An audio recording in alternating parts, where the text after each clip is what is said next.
This is the story of India beyond 2019. It can go to 2030, 2050, who knows when. If you focus a lot on this slide, you will see one white line going up quite nicely. And then focus even harder, then you will see some yellow, blue, and green line trying to crawl up. The white line represents the share price of Maruti Suzuki since its listing in 2003. It's in Japanese yen, just to compare with some of his peers.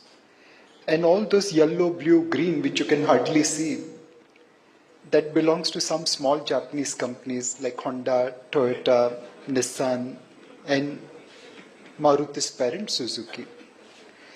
So you should invest in India because Maruti delivers more return than all its worthy competitors put together. Goras have realized that, so they have been buying India. આપણને થોડી ઓછી સમજ પડે છે.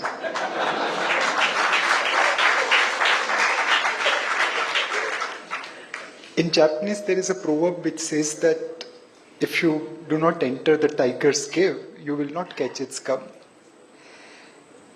Very recently in Maruti's factory, a leopard entered.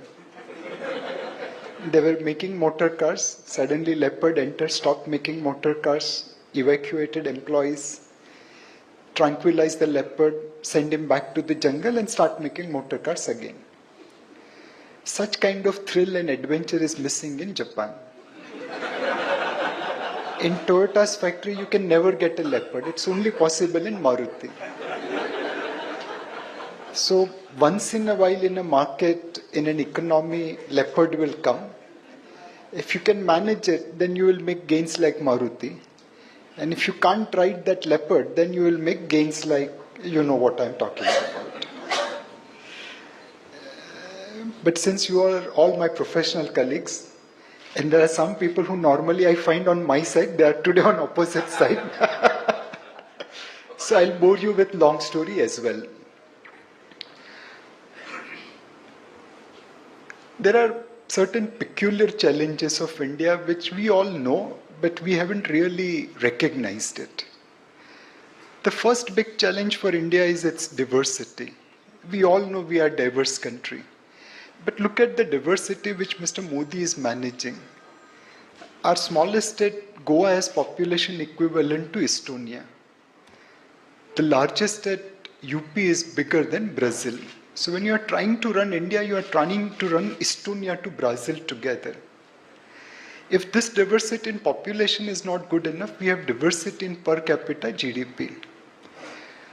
Delhi, the richest state, is as rich as Indonesia in per capita GDP. And UP is poorer than Nepal. Normally when we heard of or hear of Nepal, we think of Gorkha as watchmen. Next time, please remember there are 23 crore Indians who are poorer than those Nepalese watchmen. Please give respect to Gorkha. We are a continent, we are not a country, and it's impossible for us to be managed. Every time we go to a foreigner, we generally ask him, do you believe in God? And 9 out of 10 people will reply, no. They are all atheists. And that's the answer we need. Because then our next answer is, sir, why don't you visit India? You will start believing in God. If we are functioning, there must be someone at the top who is controlling our destiny. The second challenge is that rest of the Indians are not as smart as Gujubais. Our official gold import, and the quote-unquote word is official, because I am sure after this statistics, many of you will laugh at me. Kya Nilesh bhai, आधी चीज तो miss कर दी. Our official gold import bill of last 17 years is $427 billion. Our net foreign direct investment, including retained earnings of Hindustan Levers, is just $294 billion. As a country, we are exporting capital out and then hoping that India will grow. It's like a person who has been admitted into hospital. The doctor prescribed him some nutrition and the other doctor started taking the blood. What will happen to his health? That's happening to India's health.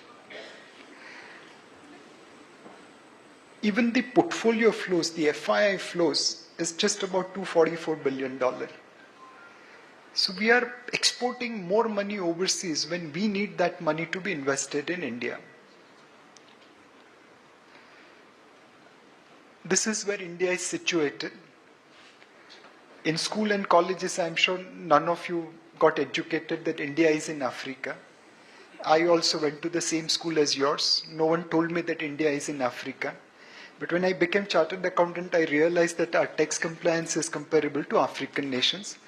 We are not worthy of saying that India is in Asia. Our tax to GDP ratio has moved from 10% to 12%. Most Asian nations are 16 to 22%. And most developed nations are 35 to 40%. So you can see the gap in terms of this country. Most dishonest set of taxpayers. Most uneducated in terms of allocators of savings or capital. Most diverse. And yet we aspire to become developed nations. How can that happen? The other challenge is job creation. Today, in Haryana, Jats are demanding government job reservation. In Maharashtra, Marathas are demanding. In Gujarat, Patels are demanding. And these are supposedly the better of caste, better of people. And yet they have to demand jobs. So it shows what will be the situation in job market. Now, in this constraint, let's evaluate what lies beyond 2019. There are certain market challenges. Forget the country, let's talk about market because that's where we will make money. The first challenge which market will face is that Rajnikant will retire. Think about it. Rajnikant is retiring. We associate Rajnikant with Superman. He can do anything. Those of you who don't believe me, please go and watch Kala, you will realize. In our market, Rajnikant is central banker. They can create money out of thin air. They can make problems dissolve like Rajnikant does in Kala. You remember 2008 October, one day Bear Stearns died, next day Lehman Brothers died, thereafter Washington Mutual, thereafter AIG, and eventually Goldman Sachs' name was coming up. Suddenly US Fed, Ben Bernanke came, rescued everyone and settled everything.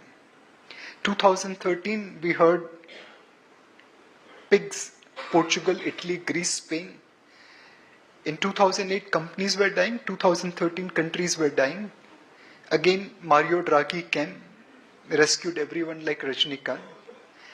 In Bank of Japan, they are doing this job for last 25 years. They are rescuing the country again and again, again and again. Now all these central bankers are threatening to go on back foot or rest in 2018 onwards. US Fed has already cut balance sheets by $100 billion and they're threatening to go $100 billion a month. ECB is saying that I won't add $30 billion a month. Bank of Japan has so far not announced how much they will cut, but they are toying with that idea. Now, all of us have been beneficiary of rising tide. Because central bankers printed money, interest rates came down. Because interest rates came down, asset prices went up. This is the first year where we won't have put option of central bankers behind us. What will that lead to? In last 20 odd years, India today has received close to market value of $500 billion FII investment, $75 billion debt, about $425 billion market value equity. If 10% of that goes off, do you think we have capability to manage it? That will be the big question of 2019. The second is slightly deteriorating macro because of rising oil prices. Higher oil prices reflects into widened current account deficit and depreciating currency. It can reflect into higher inflation or widening fiscal deficit having impact on interest rates.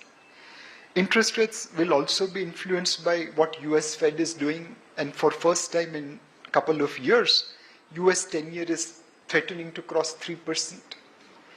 And if all these things don't matter, then we can always trust Donald Trump to tweet something and it will create ruckus in our market. So these are all the things which is restricting our macro. The top down doesn't look as inspiring as it was in 2017.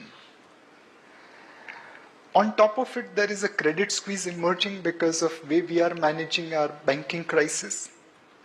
11 out of 21 PSU banks are out of business. They cannot give you credit even if you were their most loyal customer for more than 100 years. Under RBI's dictate of PCA, these banks have been stopped from extending credit. On top of it, there is tight liquidity in banking system, which is where short-term deposit rates have gone up by almost 2% point. Of the remaining 10 PSU banks, 6 are into voluntary PCA because they know the numbers are such, any day RBI will put them into PCA. In today's environment, when bankers are being caught and put behind bar, who wants to take decision? So 17 out of 21 PSU banks are not extending credit, and PSU banks are 70% of India's banking system. Small and medium enterprise businesses, especially when things are turning around. On top of it, we have rupee, which is continuously depreciating, and we also have pretty high interest rates in the country vis-a-vis our peer group. But thank you for your attention.